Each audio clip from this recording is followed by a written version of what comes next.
Welcome, welcome, everybody. Thanks for downloading another episode of Wigs for Wigs. I'm Joe Cook, joined once again by Bill Venezia, and today we're here to talk about people that weren't ever expected to take on the role that they were asked to in the end in American history, the accidental presidents.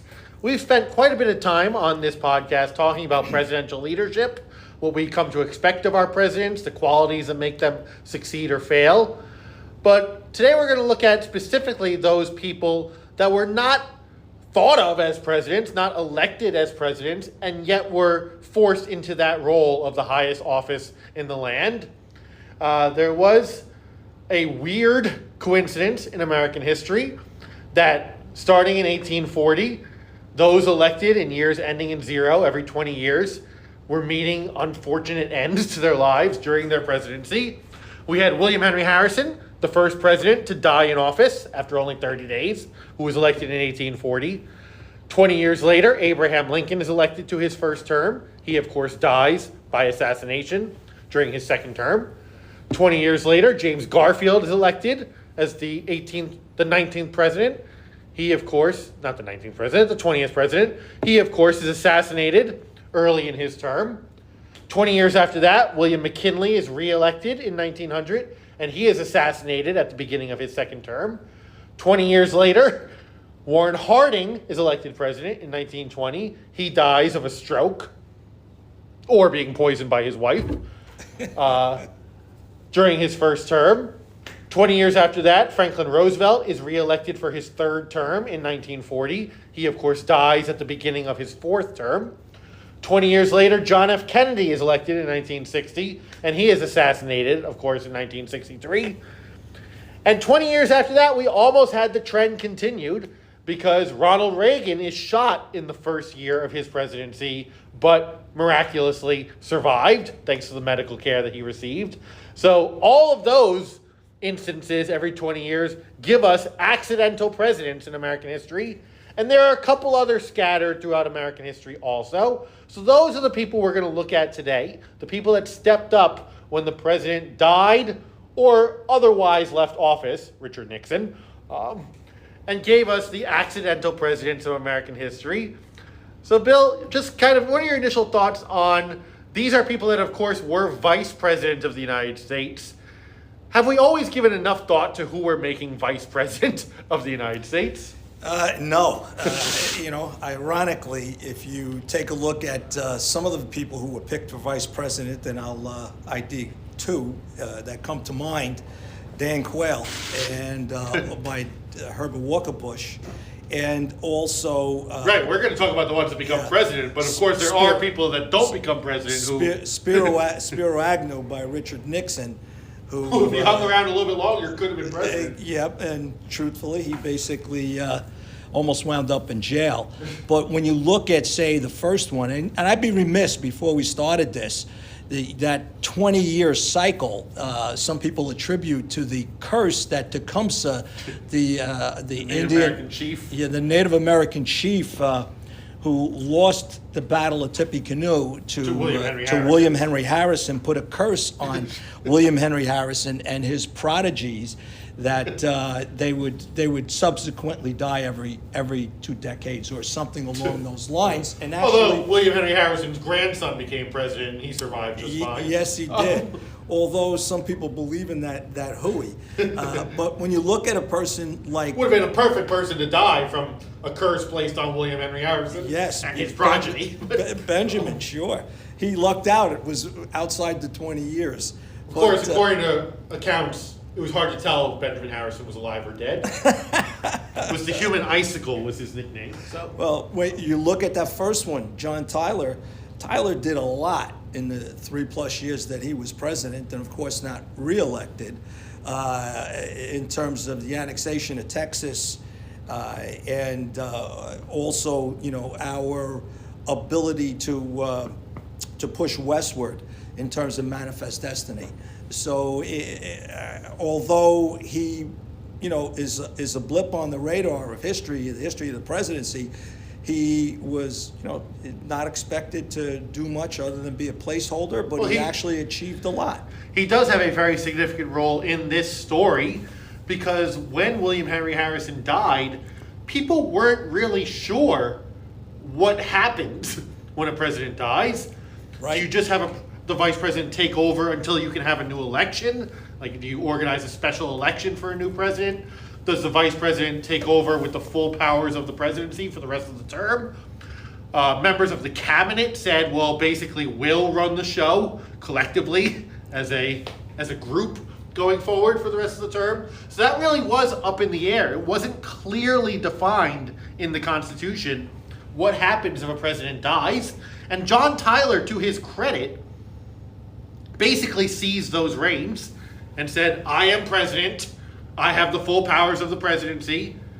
And he had the entire cabinet basically sign on to say, we agree with this, or you're fired. You're free to go home. Many of them wound up saying, we're done. We're leaving.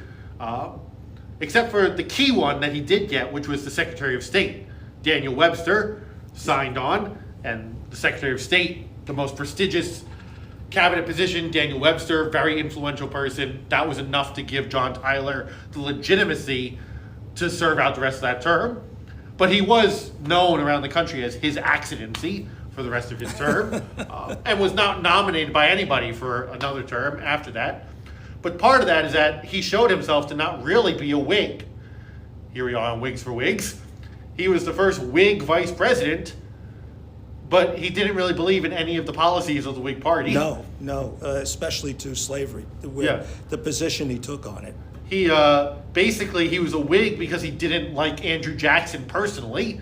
So he was a Whig because he was an opponent of Andrew Jackson. But it became clear that ideologically he believed in everything that the Democratic Party believed in and got elected as a Whig vice president.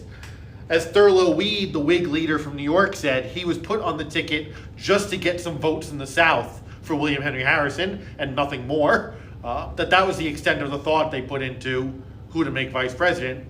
And it came back to bite the Whig Party. Here they finally elected a president, William Henry Harrison. 30 days later, he's dead. And you have somebody who's basically not a Whig in philosophy. He should have shortened that inauguration speech in a driving rainstorm. Yep. The next one to come along is another Whig. The two people ever elected president as Whigs both die with barely a year combined as president. Zachary Taylor passes away. The story is after eating some cherries and milk at a hot 4th of July celebration at the dedication of the construction of the Washington Monument, he got some kind of gastrointestinal infection and it killed him. Gotta avoid cherries and milk on a hot day. I'm not sure that's ever occurred to me to have that as my snack when it's a hot 4th of July. Do you seek that out? No, I don't. When you're in a hot day at the ball game, you going up to the stands to ask for where's the cherries and milk? No, I think it's an adult beverage that's fermented. Yeah, I think so.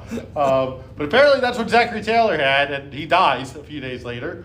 There were always rumors that he was assassinated, that he was poisoned by people that were angry about the anti-slavery stance he was suddenly taking. They actually dug up Zachary Taylor in the 1990s. I don't know if you remember. I think I saw that on Unsolved Mysteries on TV. They exhumed his body. They checked for evidence of arsenic poisoning or anything else. Didn't find any. Seems it was just a gastrointestinal thing that killed him. But it gives us our second accidental president, Millard Fillmore. Bill, what do we know about Millard Fillmore? Honestly, Joe, not much. This is a guy who became president, served almost an entire term. Bill's a very educated man, knows his history. What do we know about Millard Fillmore? There's a comic strip name for him today. It's Mallard Fillmore. Mallard Fillmore, yes. He was also the butt and the punchline of jokes during the Laugh-In series in the 1960s. But other than that, I know very little about Millard and actually what transpired during his presidency. So Millard Fillmore has two legacies as president, really. One is that he signs the Compromise of 1850, which Zachary Taylor had been arguing with elements of. The Compromise of 1850, which brings in California as a state, but also has the Fugitive Slave Act included in it. this last effort to try to make everybody happy, which fails. And the other legacy of Millard Fillmore is that he authorized Commodore Perry to go open up trade with Japan by any means necessary. We now had reach to the Pacific since we conquered California, and we were interested in opening up trade over in Asia. And Fillmore does that. But like John Tyler before him, the previous accidental president, is not even nominated for re-election by the Whig Party. They cast him off when it comes time again to have another election. So again, our poor Whig Party, here we are on Whigs for Whigs. They elect two people as president in history. They both die. One of them is replaced by a wolf in sheep's clothing who's not even a Whig, John Tyler, who goes on to be a traitor, by the way, and joins the Confederacy. Only president not mourned by the U.S. government when he died was John Tyler, because he was a Confederate congressman at the time that he died. And then Millard Fillmore, who has no legacy at all, really, as remembered today. And a few years later did seek the presidency again, but it wasn't as a Whig, because the Whigs are gone by that point. Do we know what party he runs for again? No. It's one of those short-lived parties of the 1850s. What was the party, Joe? Who would be the one that we would like least here at our Catholic school? Oh, no, Roger B. Taney. Not quite, but he runs as a know-nothing. Oh, the Know-Nothing. The Know-Nothing Okay. Party, whose only Yes. platform was being opposed to Catholic immigration into the United States. Yep. That was Millard Fillmore's next run for the presidency in 1856. He receives about 3% of the vote, if I remember right. As a Know-Nothing. You know what? I do recall the Know-Nothing Party, and my only regret was that it wasn't enacted into law, so that would prevent Roger B. Taney from becoming Chief Justice. Well, of the he was Supreme already Court. Chief Justice by that point, but speaking of, we are going to have an episode focused on Roger Taney, the Chief Justice, coming up with one of our upcoming guests, an old college friend of mine. Leo Vaquero is a teacher down at St. Joe's Prep in Philadelphia, but he is also a leader in a group that is trying to change Taney Street in Philadelphia to a new name. So we're going to discuss that with him on an upcoming episode. So we'll talk all about, I can't believe he was the first Catholic Chief Justice of the United States, Roger Taney, but we'll talk all about him in that future episode. Speaking of terrible people and racists, our next accidental president, Andrew Johnson. Okay. Yeah, For one thing, anybody replacing Abraham Lincoln is going to be a letdown, right? I mean, Absolutely. You want to replace the man who replaced the man, because this gentleman was only solely on the ticket to basically get Southern votes. yeah, for again, Abraham this comes back to that idea of Yeah. how much attention are you paying to who you nominate for vice president? Yes. And this was a very short-term political decision by the Republican Party in 1864 to choose a Southerner as a show of unity. The Civil War is hopefully coming to an end. We want to try to get some border state votes for Abraham Lincoln, those slave states that remain loyal to the Union. Let's pick a Southerner. And Andrew Johnson was a Southerner who remained loyal to the Union, so they chose him. Sadly, it didn't work out well for the country. He was impeached, but it did not get impeached. Was he impeached in the Senate? No. He was. He was impeached in the Senate. He was impeached by the House. It went to trial in the Senate. He was saved from being kicked out of office by a single vote in the Senate. One more vote in the Senate would have kicked him out. Yeah, it's But he is impeached because he doesn't line up with anything that the Republican Party believed in. No. In Reconstruction. He said flatly that white people only should be in power in the South, and that black people, wherever they have had any taste of power, have always shown themselves being capable of governing themselves. This is what he said. That, of course, doesn't line up at all with what the Republican Party is No. trying to achieve coming out of the Civil War. It spit on the grave of Abraham Lincoln. Yeah, we don't know exactly what Lincoln would have done in Reconstruction, but we know it certainly would not have been the same as what Andrew Johnson tries to pursue as a course. No, it was Johnson tries to defund the Freedmen's Bureau, which was something Abraham Lincoln was really proud of that he had created the day before his second inauguration. So certainly he was in favor of that, which Johnson disapproved of and tried to crush and destroy, took all the teeth out of. So even on that element, we know Johnson is not living up to the legacy of Abraham Lincoln. No, it's a very, very state of affairs. Who followed Johnson as president? U.S. Grant. Grant. At Who least tries then to do what he thought Lincoln had wanted to do. Yes, But yes. by that point, I mean, the moment to really bring about change in the South would have been at that moment right at the end of the war when they are totally prostrate and No. defeated, and really could have been forced to accept almost anything at that moment. But Johnson gives life again to the white Southerners. No, and it wouldn't be for 100 years that Yeah. everything would be turned So around. Grant does what he can, but And it's debated whether it's still turned around. yeah. So Johnson, I mean, obviously, again, similar story to John Tyler. It's somebody who's not really a member of the party that elects him vice president, becoming president, and it leads to just disaster for that party and for that party's vision of the country.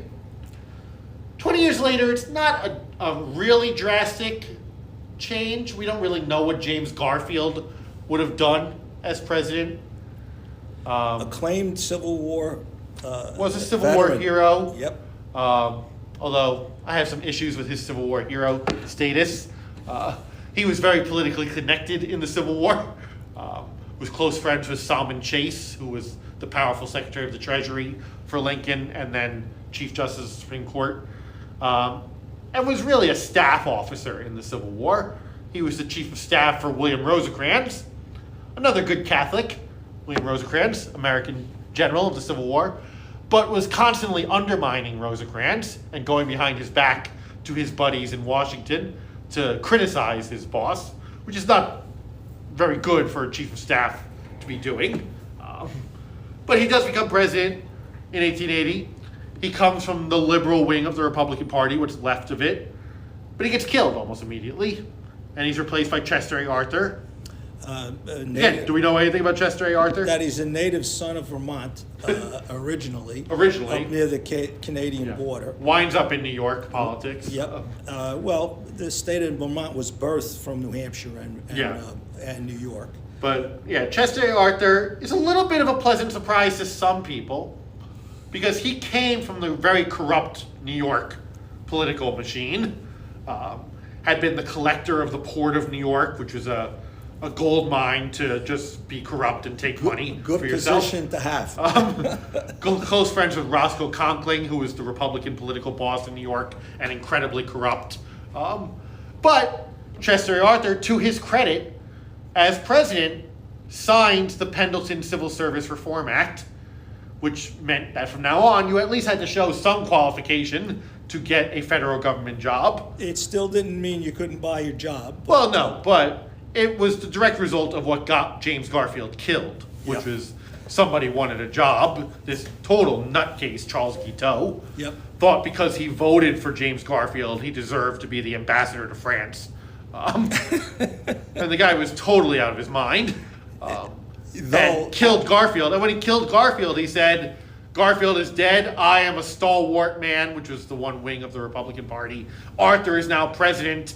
And he really thought he was going to be rewarded for killing James Garfield.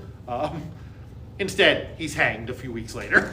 It's interesting too because that was the first case in America that someone basically pled innocent on the grounds of insanity. Of Because permanent his insanity. permanent Yeah. insanity. His defense attorney tried to argue that he should not be executed or face the death penalty, but that he should be institutionalized. Yeah. That didn't go well. So that defense did not go well. Yeah, he was the first one, as you said, to really, in a big trial, plead that he was like completely, permanently insane. Do you know? Melvin Belli borrowed from that in his defense of Jack Ruby in assassinating Lee Harvey Oswald. Yes. Do you happen to know? I know Frank McGady, our other sometimes guest, my fellow history teacher, would know this one because we're both Civil War people. But do you happen to know who the first person to successfully use the temporary insanity plea was in a murder trial? No. was a guy named Dan Sickles, Oh, Dan Sickles. who was a from the state of congressman from New York, Yes. but then became a Civil War general, Yes. lost a leg at The Gettysburg. girl on the golden swing. Yes. Yes. Dan Sickles' wife was having an affair with, who happened to be the man she was having an affair with, was Francis Scott Key's son, Yep. the man who wrote the Star Spangled Banner. And Dan Sickles went and killed him. And then, I mean, he was a sitting congressman at the time, Dan Sickles, and was arrested, put on trial, and was found not guilty by reason of temporary insanity. He was the first person to successfully use that plea, that line of defense in a murder trial.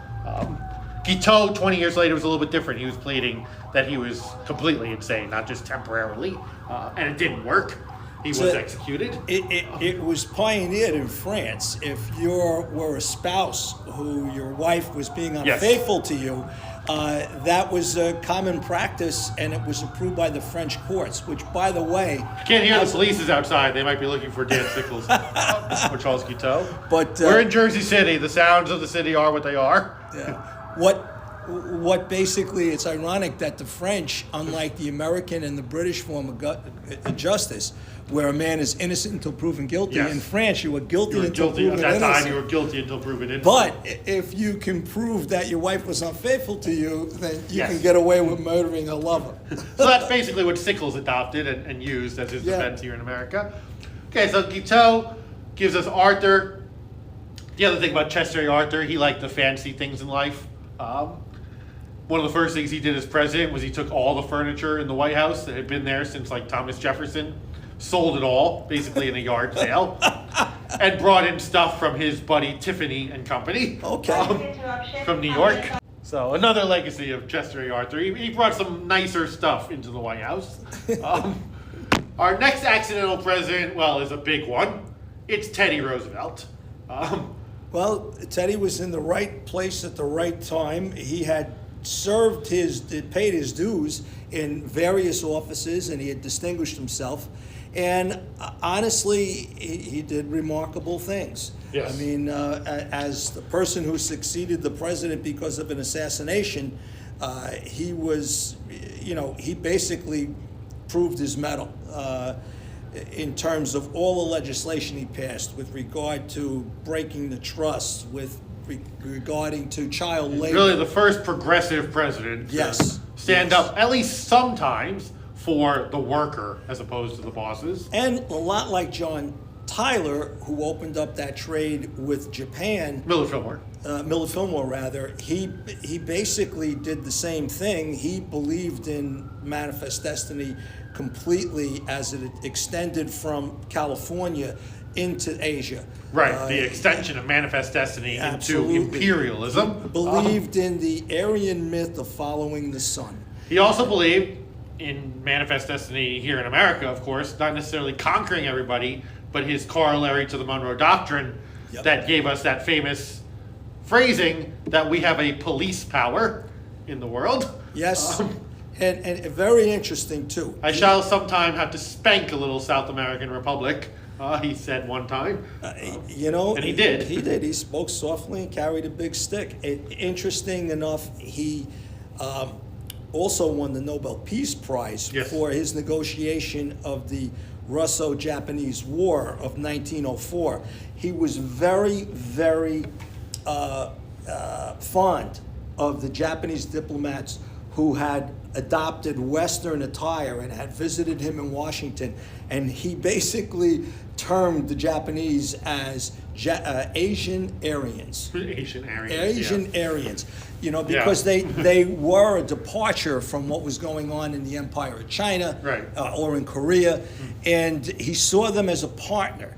Now, the Japanese were very happy that he was going to broker the Treaty of Portsmouth between the Russians and the Japanese, and this happened to be over lands in the Pacific Russia Yes. that the Japanese had claimed entitlement to, the Kuriil Islands of Vladivostok, the port of Vladivostok. And sadly, he disappointed the Japanese greatly because he sided with the Russians. The sentiment then in the Japanese government was that here's a white man imposing white will on the yellow race and taking the side of Russia. Now, the truth of the matter was, the Japanese destroyed the Russians in this war. They sank the entire Black Sea Fleet. Yeah. By the time that you got The there, thing sailed all the way around the world And got to come and fight sank. against Japanese and got sank immediately. I mean, it was something that a lot of historians feel planted This the is seeds. the beginning of the downfall of the Romanovs and the. Well, yeah, not only the Romanovs, but it sowed the seeds to Pearl Harbor.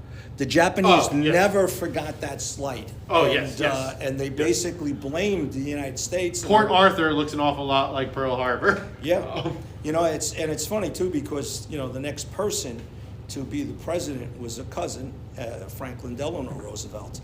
But Teddy was a good president. Period. Teddy, although the circumstances of Teddy becoming president are a little bit bizarre, because he was a brand new vice president at that moment. He had just been elected governor of New York coming out of the Spanish-American War. And Republican opponents of his, well, what happens is that William McKinley's first vice president, Garrett Hobart, we all remember Garrett Hobart, right? Because No. we remember every vice president. They're so important. Garrett Hobart died during William McKinley's first term. And so they needed a replacement to run with McKinley for his reelection. And it was opponents of Theodore Roosevelt in the Republican Party In the state of New York. who pushed his name as a nominee because they thought in those 4 years he's vice president, it'll kill the momentum of his career and people will forget all about Theodore Roosevelt because vice president is such a meaningless job, the most insignificant office mankind has ever dreamed up, as John Adams called it, that this will destroy Theodore Roosevelt to make him vice president and we won't have to hear about him anymore. So they get him into the vice presidency. Well, a few months later, McKinley is dead. And instead of killing the career of Theodore Roosevelt and his hopes of becoming president someday, it speeds up the career of Theodore Roosevelt and makes him president in 1901 instead of maybe 1905 or 1909 or sometime down the road. Suddenly, 42-year-old Theodore Roosevelt is president. And remember, at this time, there was no limit on terms. And these opponents who had helped make him vice president to try to destroy him now are sweating, thinking this guy might be president for a very long time. Now he came out and said, I'm going to treat this as my first term and I'm going to honor the two-term tradition. Right. Which he's going to regret down the road and Right. decide to run again in 1912 as a bull moose. But there was the potential that Theodore Roosevelt could be president for a very long time. And it completely is a backfiring of this little scheme that his opponents had to try to kill his career, that now he's president. Best laid Again, plans of that mice and men. warning that you should take seriously who you're nominating for vice president because you don't know. The president might die. That tends to only be thought about when you have an old president or somebody which William McKinley was. He was the last Civil War veteran to be president. But in recent years, I think about like when my guy John McCain was running, that got attention. Who's his VP pick? Because John McCain is old, he's had health problems. What if he dies? P.S. He didn't in those 4 years that he would have been president. Joe Biden, Donald Trump, because of their age, we focus on who's their vice presidential pick. But here, we've seen multiple times they didn't think seriously enough about what happens if the president dies. This guy takes over. And here it was a backfiring of what they intended with Theodore Roosevelt, that he becomes president. Well, I mean, as we move ahead to the next The next is Warren accidental Harding. president. Yes. Yeah, Warren Harding dies of a stroke, allegedly, Allegedly. in 1923. Not the bad crabs. He's the first president to visit the West Coast. He's doing a tour of the West Coast, and while he's doing And that, Alaska. he suddenly dies. So there are rumors that his wife murdered him. Warren Harding is famously unfaithful to his wife. But but officially he dies of a stroke. The story goes too that he frequented the broom closets in the White House with Yes. various maids Yes. of the White House. There's little doubt about that. Yes, and he had a plethora of unsavory friends who he may or may not have been completely aware or benefited from. Yeah, the Ohio gang, as they were known. The Ohio gang, the Teapot Dome scandal, which mostly erupted after he was deceased. Yeah. Well, came out Came after out he was then, deceased. yes. But the But- corruption was already there. The next native son of Vermont, who basically took the oath of office on his father's farm in Plymouth Notch, Vermont. I think the story was he was playing marbles when they came and told him Actually, that he was president. he was asleep. They woke him up. The house did not have a telephone Yeah. or a telegraph, so the state police of Vermont were summoned to go to the house. His father was the local justice of the peace. So he swore and him in. Swore him in. I stood in the very spot in this little living room where he took the oath of office. Now, Silent Cal Coolidge, Silent Cal Coolidge. the only president to share my birthday, the 4th of July. You know, We've had 3 presidents die on the 4th of July. Cal Coolidge is the only one to be born on the 4th of July. his quote was. He was the governor of Massachusetts before. Before that, yep. The business of America is business. He was tremendously laissez-faire. He probably undid, That's probably the longest he ever spoke at one time, by the way, is Yes. to say that quote. you know. Famous for not speaking. A woman came up to him at a party once and said, "Mr. President, I bet somebody that I could get you to say 3 words tonight." What was his answer? You lose. You lose. And he didn't talk for the whole rest of the party. Another time he came out of church and reporters were outside and they said, "Mr. President, what was the sermon about?" He said, "Sin." Well, what did the preacher have to say about it? He was against it. And that was all the answer he gave. I love Calvin Coolidge. He did. I didn't. He didn't basically do well for the working man nor the returning veterans of World War I when he sigged the American Army. Well, that's more Hoover than Coolidge. Well, no. If you recall, the people who were supposed to get their war Yeah, the bonus army. The bonus army were camped in Washington, and I think it was. Hoover was president by that Hoover point. was president by that time. And even Hoover didn't give that order. You know who did? The Douglas- general that we all hate. Douglas MacArthur. Douglas MacArthur. Yes, yeah. I mean, my All 3 of us who host this show, Bill, me, Frank, all have a shared feeling that Douglas MacArthur is one of the most overrated people in American history. yes, the guy who orchestrated the Korean War from Japan, and never visited Korea, But yeah, so Coolidge, but generally has an okay presidency. It's the Roaring 20s. He mostly let things be. He let everything heat up. He doesn't do a lot. He's a very laissez-faire man in all regards. You know what? The stock market is booming while he's president. He gets out at a good time He because did. He did. he leaves office in 1929. He a knew few when months to later. hit that exit ramp. He probably could have been elected again. He considered running again because he finishes out Harding's term and then serves a term of his own. He probably could have been reelected again, but his son died suddenly, and it devastates him so much that he decides not to run again. And poor Herbert Hoover steps up for the Republican Party. Herbert And, Hoover, not unlike Jimmy Carter, not a good president, but an excellent ex-president. Yeah. Did a lot for a lot. Coolidge shows us the power of good timing. Yeah. He gets ranked in the middle of the pack. He doesn't really do anything as president. Just lets the country run itself. The country's doing well. It's the Roaring 20s, and he gets out at the right time. A Yeah. few months later, the stock market crashes. And true to his nickname, I choose not to run. I choose not to run. But his reelection was a chicken in every pot. Yes. Next up, we have Franklin Roosevelt dies during his 4th term. Had seen the country through the Great Depression and World War II. We're towards the tail end of World War II when he dies. Germany is just about to surrender when Franklin Roosevelt passes away in April of 1945. Japan is a few months down the road still. They're still fighting. And we get his new vice president, because he went through a few vice presidents in his 4 terms. Harry Truman. Truman. How's Truman do? Well, Truman did well, but held in no regard by Franklin Roosevelt, who barely knew about him. But Yeah.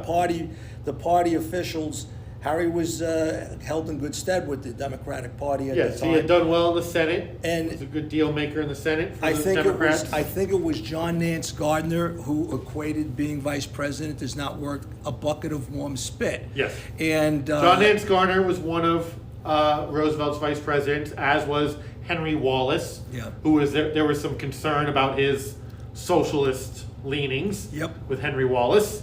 So he gets dumped, and they pick reliable Democrat, popular with the party leadership, Harry Truman. And a few months later, he's president.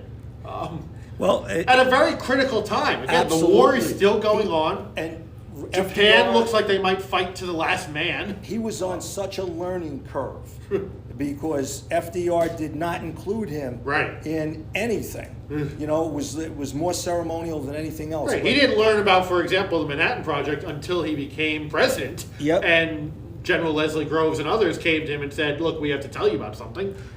Yeah, Harry basically. Even as vice president, he was kept in the dark about that. Harry gives credence to the comment that the man meets the moment. Yes. Harry Truman, a high school graduate, if that, Yep. Last president basically, without a college degree. without a college degree, he stepped in and Just a man of good common sense. absolutely. Midwestern common sense. He did a tremendous job, and he. Honest man. Yep. A man of good common sense. And sometimes that's enough. Harry Truman, I mean, I'd rank him in the top 10 presidents. Yeah, Without I- hesitation. Also, my father's favorite. In terms of president- accidental presidents, we got Teddy and Truman are going in that group of the ones that really rise to the top of the heap of presidents. He handled post-war extremely well. He basically did a great job with even the Korean experience. Yeah, well, look, what kills his popularity, which is no foul against him in our point of view, is his dispute with Douglas MacArthur. Yes. So, Yeah. Well, Douglas MacArthur started his campaign for the presidency during his military career. Douglas MacArthur saying, the solution to China getting in the war. First of all, promise that China would not get into the war. Don't worry, I can push to the Yalu and China won't respond. Well, that was wrong, of course. And then when China does get in the war, he says, this is perfect. I can just nuke all the Chinese cities. He wanted permission for 20 nuclear weapons, Yeah. 20 nuclear bombs, which led to his being removed. Fortunately for the United States, and it's ironic that his. But that's what killed Truman's popularity, really, was, Yeah. MacArthur comes home, he gets this big greeting from Congress, so he gets to give his speech. He has a giant parade in New York City Yep. and in other cities. Sadly, the gentleman we're talking about, MacArthur, was held in high esteem by one of my idols growing up, Vince Lombardi. Vince Lombardi met MacArthur when he was the offensive coordinator. Well, he's not alone in holding No. MacArthur in high regard. He actually would, when he was a coach, when he coordinated the offense at West Point, he would visit General MacArthur, who was suffering from cancer. Yeah. He lived in the what's the famous hotel in New York? Waldorf Astoria. Yeah, he He had a lived in the room in the Waldorf Waldorf Astoria. Astoria. Lombardi visited him with the game films and went over the previous game just to keep him in good spirits because Yeah. he was suffering from cancer. Which, You know. big credit to Lombardi doing that. I mean, that's very nice of him. But Which gave rise to Richard Nixon thinking Lombardi was a Republican Yeah. and actually broached the subject with him of running Of as running his as a- vice yeah. president in 1968. He was also approached by the Kennedys, too. well, For and that Bob- brings us to our next accidental presidents, because of course Yep. Kennedy is the next president to die, the last one to be assassinated, the last one to die in office, Yep. and we get Lyndon Johnson. Who was, What do we think of Lyndon Johnson? it's a mixed bag. It's Right. a mixed bag. He's one of the hardest ones to talk about in as a teacher teaching Yeah. history, because he does so much good as president. Yep. Civil rights, Great Society, the war on poverty instead of a war on poor people. When you think of But there's LBJ, Vietnam. it's Vietnam. That was his downfall. That was his Achilles heel. But he was reluctant to champion the civil rights because Yes. if anything, Lyndon Johnson was a master politician. He controlled And a good, solid Democrat. and a good solid Democrat. But he knew if he pushed all the legislation for voting acts, for basically a second Emancipation Proclamation, he knew the Democratic Party, which ruled the South, would no longer be the party of the South. We've just lost He the knew- South for a generation, he said, when And he he signed was, the and Civil he Rights was Act. right. He was right. But he was really good in the Senate. I mean, Excellent. At that job. Yep. And he was a Southerner. That's why, even though John F. Kennedy and Bobby Kennedy, his chief advisor, who hated Lyndon Johnson, wanted him to run as his vice president. JFK was more pragmatic when it came to that. He knew Texas was an important state. Yes. And that's probably the only reason he got on the ticket. I don't think LBJ thought he was going to get on that ticket. Probably not. And honestly, But LBJ might be the most skilled legislative president we've ever had yes, at pushing his agenda through Congress. yep, Um, through by personal, one means or another. yes, by personal intimidation or By hook or by crook. Yes. And if he had, he was remarkable at getting legislation through, both when he was in the Senate and then as president. Had problems with some of the personalities around him when he was president. I think he was too eager to keep olive branches open to the Kennedys after the assassination. Ironically, too, we Bobby leaves the cabinet. Bobby Kennedy. leaves the cabinet, But who but- takes his place? Nicholas Katzenbach. Who was a big Bobby Kennedy loyalist. Yes, he was. And Bob McNamara, a Kennedy yes, guy. yes. Mac Bundy, a Kennedy guy, the National Security Advisor. He was very reluctant to get rid of those people, he actually even kept, when they didn't line up in what they necessarily believed in. And he Maxwell, let them have a lot of influence. Maxwell Taylor, Max Taylor is another. who was revered by the Kennedys. Bobby Kennedy named one of his sons Maxwell Yeah. because of him. I think there was a little bit in Johnson, not enough of a killer instinct of, okay, I'm in charge now. Yeah. The John Tyler approach, that either you're with me now as the president or you're gone and I'll bring in my people. Joe, I think that was the difference between JFK and LBJ. The one thing they shared in 1960, when there was the run for the presidency, was they were both Cold Warriors. Both had served in World War II. Both of them believed. Johnson, in his own way, served in World War II. Yeah, was already a sitting congressman, but he decided to go off and take part in some bombing missions. But he believed in, stopping Soviet aggression. Yes, very he much, yeah. believed in that completely. Kennedy had an epiphany with regard to Vietnam, with regard to this Cold Warrior. Kennedy would have pursued nuclear disarmament had he lived. Johnson was married to those things incontrovertibly, Yeah. and he was not going to deviate from But that as he said himself, Cold Warrior mentality. some of that stuff, the Cold War stuff with Vietnam and all, he said it himself, this is going to kill the Great Society. Yeah. This is going to kill the baby I really love. Well, but to And- that point, look at all the bombing he did of the North to try and bomb them into submission, and Yeah. obviously it didn't work. Yeah. Neither did Richard Nixon's when he You're not a big bombed. fan of the Christmas bombings of Richard Nixon? You can talk about that another time. Another time. But it's sad because you had this mixed bag of accomplishments. The social things that he achieved were like historic.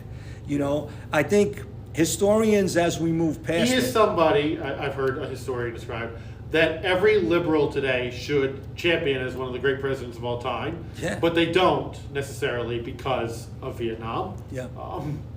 It killed him to hear this chant. Hey, LBJ, how many kids did you kill today? Right. And when you think These are the people he really wanted to help. Yeah. Many of them, the young, the poor, the ones that were most subject to the draft. yeah, And yet here now, it was them that were outside his home every day chanting, "Hey, hey, LBJ, how many kids did you kill today?" And by the way, both of his daughters married Marines. Yes. And basically who were in Vietnam. Yeah. You know, he didn't do anything to shield them from that service. You know, I think that was born more out of his ability to be a good politician. You know, he figured, hey, you know, my son-in-laws will serve just like, you know, the common citizen of the United States. Our last accidental president was also an accidental vice president, never elected to either of those jobs by the American people, Gerald Ford.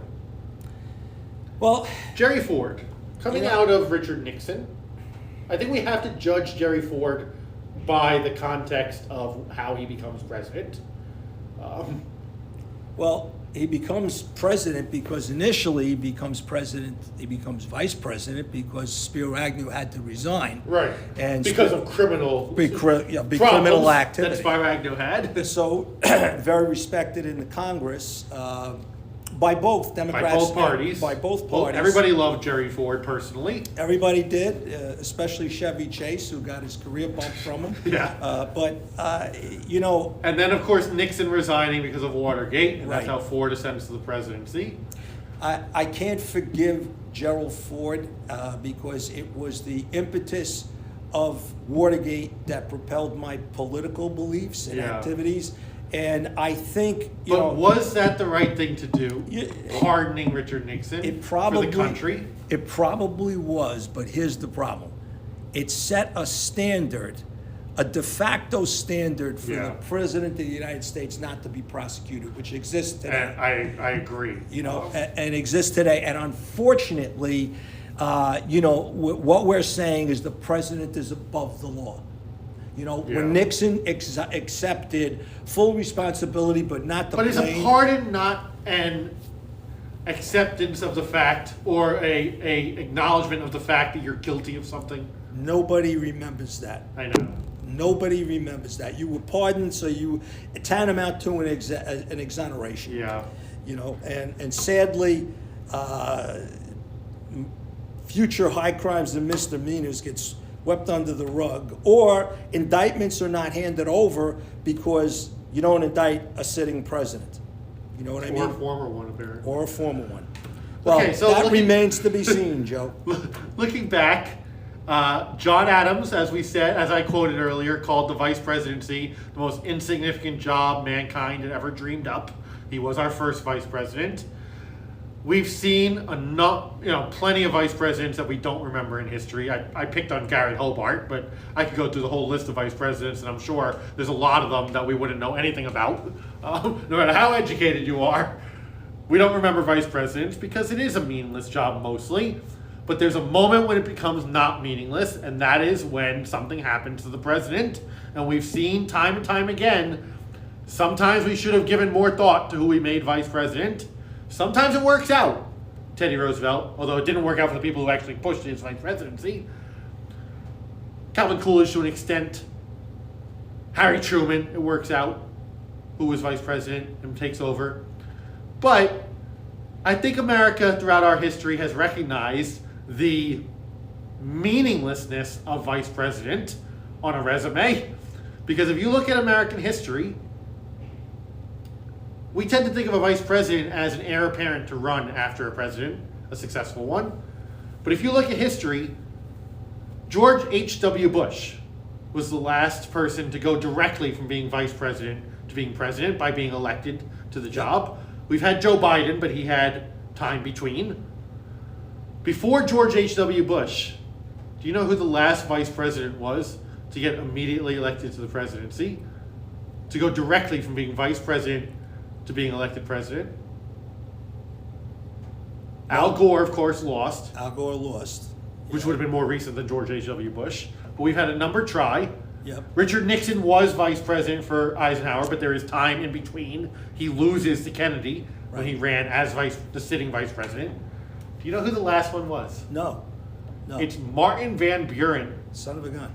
who was Andrew Jackson's vice president, gets elected in 1836. You can't make up a So better from odd couple. 1836 to 1988, Yeah. no vice president gets elected president as the sitting vice president until George H.W. Bush, and none since.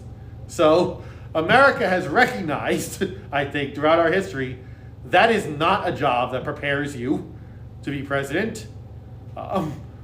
Take that for what we will as a final thought. That's my final thought on Here's my on this. final thought to you. What's your final thought, Bill? Where was Martin Van Buren from? Well, New York. Kinderhook, Kinderhook, New York. Kinderhook, New York. Fun facts to know and tell. The first U.S. president would be born as a U.S. citizen after the Declaration of Independence, Martin Van Buren. And again, that's how long ago it was before George Bush Sr. Think of for those vice two president to be guys. elected president. That's the original Felix and Oscar. Andrew Jackson and Martin Van Yeah, Buren. but just as we wrap up this episode on accidental presidents, on vice presidents who rose to the job, if not always to the occasion, those are a final thought to give as we look ahead to the next presidential election and we hear all the discussion about who should be the running mate of this person, who should be the running mate of that person. It doesn't matter unless something happens to the president. That's the bottom line, really. It doesn't matter, but sometimes it does. And so we have to give it more thought than we sometimes have in the past. Who's willing to take on that meaningless job? Because it might not be meaningless in the end. Whose feet will fit into those big shoes? Who's willing to try them on and the chance that they might never get to wear them? But they might. So those are our final thoughts here. As you look back on American history, listeners, how have these accidental presidents done in your opinion? Who are vice presidents maybe you wish would have been president? And looking ahead or looking recently in American history, how can you imagine some of these recent nominees for vice president as president? I mean, I look back to John McCain. I hated that Sarah Palin was the running mate for my guy because I couldn't imagine her as president of the United States. How have your guys done recently? If you're a Democrat or Republican, whatever you might be, at picking your running mates. Joe Lieberman would have been a good vice president. Yeah. So reach out to us with your thoughts, and you might hear them on a future episode. We can be reached, as always, at Wigs for Wigs. That is WIGSFORWHIGS @gmail.com. We hope to hear from you. We love whenever we do. Even if we don't hear your thoughts, we discuss them, trust me, when we hear from you. So reach out to us, let us know your thoughts. Download, rate, and review, and share this podcast with your friends and family. And we look forward to seeing you again on another episode of Wigs for Wigs. Take care, everybody.